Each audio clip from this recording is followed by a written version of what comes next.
Hello everyone, स्वागत है आपका वेदांगा इंस्टीट्यूट फॉर सिविल सर्विसेज में। पिछले कुछ सालों से आप सब लोग ये देख रहे होंगे कि लगातार पूरे विश्व में एक अशांति का माहौल है। अफगानिस्तान और आईएसआईएस का जो वॉर सिचुएशन था उसमें थोड़ी सी शांति आई, तो उसके बाद यूक्रेन और रसिया का वॉर हुआ, वो अभी तक चल ही रहा है। वो वॉर चल ही रहा था तब तक इजराइल और फिलिस्तीन का जो विवाद था वो लगातार आग पकड़ता चला जा रहा है और अभी तक वो वॉर भी एक तरीके से चल रहा है। तो पूरे विश्व में कहीं ना कहीं, चाहे छोटे देश हों चाहे बड़े देश हों, उस सब में एक हथियार बनाने की जो होड़ है वो काफी तेजी से बढ़ गई है, क्योंकि हर देश को अपनी सुरक्षा की चिंता है। पिछले कुछ दिनों में आपने देखा होगा कि यूक्रेन और रसिया की लड़ाई में यूक्रेन बहुत अच्छे तरीके से लड़ा, कुछ जगहों पर हारा, कुछ जगहों पर जीता। तो उसका रीजन ये था कि काफी सपोर्ट उसको रहा, नाटो का सपोर्ट रहा, यूरोपियन कंट्रीज में और भी कई कंट्रीज ने उसको सपोर्ट किया हथियारों से। तो छोटे देशों की ये समझ में आई कि उनके पास भी हथियार होने चाहिए, तो इसलिए वो भी हथियार खरीदने के लिए आगे बढ़ रहे थे। और बड़े देशों ने भी ये सीखा कि जिस सिचुएशन में रसिया इस समय था कि एक छोटी सी कंट्री से इतनी अच्छी वॉर जो है वो लड़ पाएगा, ये उसने भी नहीं सोचा था। क्योंकि जिस समय ये वॉर स्टार्ट हुआ था उस समय चर्चाएं ये थी कि 24 घंटे में यूक्रेन को कब्जा कर लिया जाएगा, 72 घंटे में यूक्रेन को कब्जा कर लिया जाएगा। और अब इतना लंबा समय इस वॉर को हो गया, अभी तक यूक्रेन का कब्जा नहीं हो पाया। इसका रीजन है हथियार, क्योंकि उसके पास हथियार हैं और उसके पास सोल्जर्स भी हैं जिस तरीके के लड़ सकें। तो छोटी और बड़ी दोनों टाइप की जो देश हैं उनको अपनी अपनी सिक्योरिटी की चिंताएं हैं, और ज्यादातर नेशंस ये चाहते हैं कि नॉन न्यूक्लियर वेपन, यानी कि ऐसे हथियार जो परमाणु हथियारों की श्रेणी में ना आए। क्योंकि अगर किसी भी देश पर परमाणु हथियार का उपयोग होगा तो एक बड़ी तबाही होगी और हो सकता है कि उस देश पर कड़े अंतर्राष्ट्रीय प्रतिबंध लगा दिए जाए। इसी चिंता को लेकर सारे जो देश हैं वो लगभग नॉन न्यूक्लियर वेपन्स पर फोकस कर रहे हैं, और ऐसे वेपन्स हों जो परमाणु हथियार तो नहीं हो लेकिन उनका जो मारक क्षमता है वो कहीं ना कहीं परमाणु हथियारों के बराबर होनी चाहिए, ऐसी इच्छा हर देश की है। ऐसे ही कुछ वेपन्स जो है इंडिया ने डेवलप किए हैं, और कौन कौन सी कंट्रियों के पास ये वेपन्स है आज इस वीडियो में हम इसी बात पर चर्चा करेंगे। हाल ही में इंडियन नेवी के द्वारा एक सेवेक्स 2 करके एक वेपन का ट्रायल किया गया था। ये वेपन नहीं है, जनरली एक वेपन बनाने की एक तकनीक है या फॉर्मूला आप जिसको कहिए। उस फॉर्मूले पर बेस्ड एक विस्फोटक का इंडियन नेवी ने जो है वो परीक्षण किया, और ये माना जा रहा है कि ये अभी तक जो दुनिया में अवेलेबल हैं हथियार उनमें सबसे ताकतवर है। ठीक है, मैं इसलिए ऐसा कह रहा हूं कि कुछ हथियार ऐसे हैं जिनका ऑथेंटिक डेटा अभी तक वर्ल्ड के पास नहीं है। ठीक है, सबसे पहले आप अगर बात करोगे तो देखिए ये मोव करके एक बॉम्ब है जिसको सबसे पहले आपने देखा होगा कि वर्ष 2017 में अमेरिका ने यूज किया था आईएसआईएस के अगेंस्ट, और लगभग उसके 23 टेररिस्टों को इसमें मारा था, जिसमें उसके कई कमांडर शामिल थे। हालांकि यह बॉम्ब अमेरिका के अंदर 2003 के आसपास ही शामिल हो गया था उनके यहाँ, लेकिन उसके बाद इसको पहली बार इस्तेमाल किया गया था 2017 में। माना जाता है कि लगभग 15 से 20 यूनिट ही इसकी बनाई गई थी, क्योंकि काफी हैवी होता है और इसका यूज केवल और केवल एयरफोर्स के जहाजों से ही किया जा सकता है। इसको मिसाइल की तरह लॉन्च करना पॉसिबल नहीं है, क्योंकि ये माना जा रहा है कि अमेरिका का जो बॉम्ब है, इस वेपन्स को जो है जनरली मोव बोलते हैं, मदर ऑफ ऑल बॉम्ब। ये इसका एक निक नेम है, इसका कोई पर्टिकुलर या लीगल नेम नहीं है। लीगल नेम इसका GBU-43 भी है, जो कि मैसिव ऑर्डिनेंस एयर ब्लास्ट के नाम से इसको जाना जाता है। इसको नाम दिया गया था एक मोव का। उसके बाद इसके कई ट्रायल हुए और इस सक्सेस रखे इसको एयरफोर्स में शामिल कर लिया गया।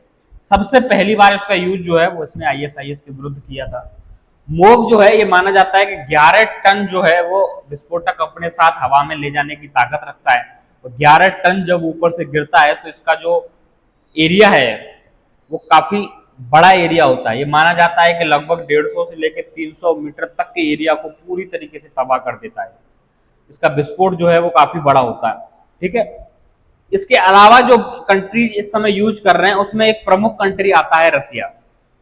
देखिए रसिया के दावे थोड़े से बड़े होते हैं, क्योंकि वो हमेशा अमेरिका से अपने वेपन्स की तारीफ कर कर ही चलता है कि हमारे वेपन्स कहीं ज्यादा अच्छे हैं अमेरिकन टेक्नोलॉजी से। ये रसिया का जो बॉम्ब है, इसको फादर ऑफ ऑल बॉम्ब का इसने नाम दिया। अमेरिका ने मदर ऑफ ऑल बॉम्ब दिया, रसिया ने कहा कि हम फादर ऑफ ऑल बॉम्ब बनाएंगे। ठीक है, इसका जो पूरा नाम था वो aviation thermobaric bomb of increased power, ATBIP। इसको यह माना जाता है कि रसिया का यह दावा है कि ये अमेरिकन जो मोव था उसकी तुलना में 4 गुना, यानी कि लगभग 40 टन से लेकर 45 टन के बीच में विस्फोटक ये ले जा सकता है और लगभग 600 मीटर की रेंज को पूरी तरीके से तबाह कर सकता है। हालांकि ये रसिया के दावे हैं, इसका अभी तक रसिया ने न कोई यूज किया है, न किसी ऐसी जगह पर इसका कोई पुख्ता प्रमाण मिला है कि हाँ वास्तव में इसकी रेंज इतनी है। रसिया ने जो कहा है वही इस समय डेटा मौजूद है। तो ये एक बड़ा वेपन है जो कि नॉन न्यूक्लियर वेपन है, जो कि रसिया के पास अवेलेबल है। और एक जो बड़ा वेपन है, आप बात करेंगे CL-20। ये CL-20 चाइना का है और चाइना भी ये कहता है कि ये हमारे पास जो है वो अमेरिका का जो है उससे भी ताकतवर ये वेपन है। लेकिन चाइना की तरफ से जब इसको इंट्रोड्यूस किया गया था, बताया गया था, तो ये कहा गया था कि हम बना तो लिए हैं ये वेपन, लेकिन इसका जो लार्ज क्वांटिटी में प्रोडक्शन हम लोग नहीं कर सकते क्योंकि ये बहुत डिफिकल्ट प्रोसेस होती है। ये हमें चाइना का जो था, लेकिन अभी तक चाइना ने भी इसका कोई यूज नहीं किया है, ना कहीं कोई ऐसी मैसिव ट्रायल को बताया है दुनिया के सामने कि हाँ इतना विस्फोटक है, जिस तरीके के अमेरिका ने किया है। अमेरिका ने यूज करके उसको दुनिया ने देखा है कि किस तरीके के वेपन्स अमेरिका के पास हैं। ये चाइना वाला जो है इसके बारे में अभी तक कोई पुख्ता जानकारी नहीं है कि वास्तव में इसकी जो ताकत है वो इतनी है कि ये इतने बड़े विस्फोट जो है कर सके। ठीक है, अब जो सेवेक्स 2 है, एक नागपुर में स्थित जो इंडस्ट्री है, कंपनी इकोनॉमिक्स एक्सप्लोसिव, इसने जो है इसको डेवलप किया। ये एक्चुअल में एक फॉर्मूला है एक विस्फोटक बनाने का, जो कि लार्ज स्केल पे विस्फोट जो है वो कर सकता है। जब भी विस्फोटक बनाते हैं तो सबसे पहले तो ये होना चाहिए कि उनमें हिलने की जो क्षमता है, यानी कि अगर कोई वेपन को ले जाया जाता है कहीं तो वो वेपन हिलता है। ठीक है, जहाज में ले जाएंगे तब भी हिलेगा। तो हिलने की वजह से आपस में जो उसमें केमिकल्स होते हैं वो केमिकल्स एक दूसरे से टकराते हैं, उनके पार्टिकल जो उनके पार्ट्स होते हैं, अणु होते हैं जो एक दूसरे से टकराते हैं। तो टकराने की वजह से, हिलने की वजह से कोई रिएक्शन उनके बीच में न हो जाए। ठीक है, जैसे आपस में ऐसे रगड़ेंगे तो हो सकता है कि उनमें हीट जनरेट होकर वो विस्फोट कर जाए, पता चले कि जहाज भी चला गया साथ में, बम भी चलेगी। तो बहुत हार्ड टेक्नोलॉजी, एक तरीके से आप इसको समझिए कि बहुत टफ टेक्नोलॉजी है जिसको दुनिया में बनाया जा सकता है। और इस टेक्नोलॉजी को अब इंडिया ने भी हासिल कर लिया है और सेवेक्स 2 करके एक इंडियन नेवी ने ऑफिशियली इसका ट्रायल किया है। ठीक है, समुद्र के अंदर अभी इसका ट्रायल किया है और इसके आगे भी ट्रायल होंगे और हो सकता है कि जल्द ही। ये केवल ऐसा नहीं है कि एक हैवी वेपन बनाने के लिए ही इंडिया इस टेक्नोलॉजी का यूज करेगा, बल्कि ऐसे और भी कई वेपन्स बनाए जा सकते हैं जो कि लार्ज स्केल पर जो है वो अपने दुश्मन को खत्म कर सके, एनिमीज को खत्म कर सके, उनके बंकर हैं उनको खत्म कर सकें। क्योंकि इसकी टेक्नोलॉजी जो है वो ये होती है कि ये उतना बड़ा तो नहीं होता है कि जिस तरीके का कि एक पूरे शहर को तबाह कर दे, लेकिन इसकी जो कैपेसिटी होती है, इसका जो वाइब्रेशन विस्फोट के बाद होता है बहुत हैवी होता है, तो मैसिव तरीके से ये चीजों को बर्बाद कर सकता है। परमाणु हथियार के बराबर तो नहीं कर सकता, लेकिन परमाणु हथियार जैसी तबाही क्षेत्र में मचा सकता है, क्योंकि परमाणु हथियार में यूरेनियम होता है तो रेडिएशन पे काम करता है। जहां जहां हवा चलती है वो रेडिएशन वहां जाता है। तो आने वाली पीढ़ियों में भी आपको पता होगा कि उसके सिम्टम्स देखने को मिलते हैं। हिरोशिमा नागासाकी पर जब बम गिराया था अमेरिका ने, तो उसके कई 50 सालों तक, 100 साल तक उसका इफेक्ट जो है वो रहा था। ठीक है, तो उस तरीके का है। हालांकि अब वर्तमान समय में आप बात कीजिएगा तो इंडिया के पास भी हिरोशिमा नागासाकी पर जो बम छोड़े गए थे उससे भी हैवी बम इस समय इंडियन जो फोर्सेस हैं उनमें शामिल हैं, लेकिन वो न्यूक्लियर वेपन्स हैं, परमाणु हथियार हैं। कुछ दिन पहले ही आपने देखा होगा कि एक रिपोर्ट आई थी जिसमें पाकिस्तान को परमाणु हथियारों के मामले में भारत ने पीछे छोड़ दिया है। हालांकि ज्यादा जो हथियार हैं वो लगभग 5 से 10 वेपन्स का ही फर्क है, लेकिन इंडिया पहले पीछे था पाकिस्तान से परमाणु हथियारों के मामले में। पाकिस्तान के पास ज्यादा एटॉमिक वेपन्स थे, इंडिया के पास कम थे। तो अब इंडिया आगे निकल गया और इंडिया धीरे धीरे अपने डिफेंस को तेजी से बढ़ा रहा है। तो ये एक टेक्नोलॉजी है जिस पर जो है अब इंडिया आगे चल के बनाएगा। ठीक है, इस टेक्नोलॉजी में देखिए जनरली जो इनकी जो क्षमता है, तुल्यता है, वो TNT से जो है वो रिप्रेजेंट की जाती है। ठीक है, कि TNT का कितना गुना है।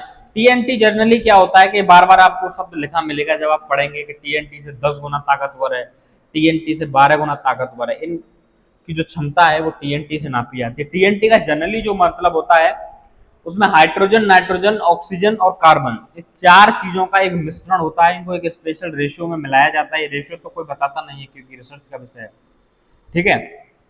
तो इनको मिलाकर एक क्षमता जो है वो बनाई जाती है और उस क्षमता से फिर इसको कंपेयर किया जाता है कि ये टीएनटी से कितना 10 गुना ज्यादा ताकतवर है, 12 गुना ज्यादा ताकतवर है। तो इंडिया वाला जो है वो अभी भी अच्छा खासा पावरफुल है।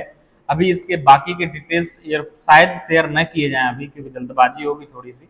लेकिन हाँ, इसके जब ट्रायल्स पूरे हो जाएंगे तो हो सकता है कि ये वर्ल्ड का सबसे ताकतवर वेपन जो अभी प्रेजेंट में मौजूद है उनमें रहेगा। क्योंकि रसिया के पास ताकतवर है, लेकिन रसिया ने ऐसा कोई एविडेंस अभी तक नहीं दिखाया है कि भाई हम वाकई में हमारे पास इतना पावरफुल है, ठीक है।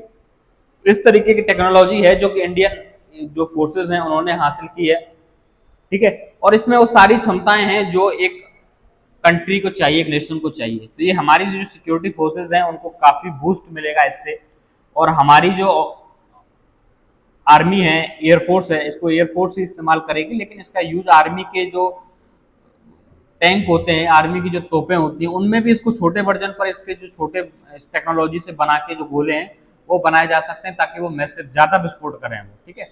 इस टेक्नोलॉजी का यूज अभी फ्यूचर में काफी इंडिया में होने जाएगा। तो जैसे जैसे इसके ट्रायल होंगे, फाइनल वर्जन इसका पहुंचेगा, इस पर आगे भी डिस्कशन चलता रहेगा। आज की इस वीडियो में बस इतना ही। फिर मिलेंगे एक नए टॉपिक के साथ, तब तक के लिए नमस्कार।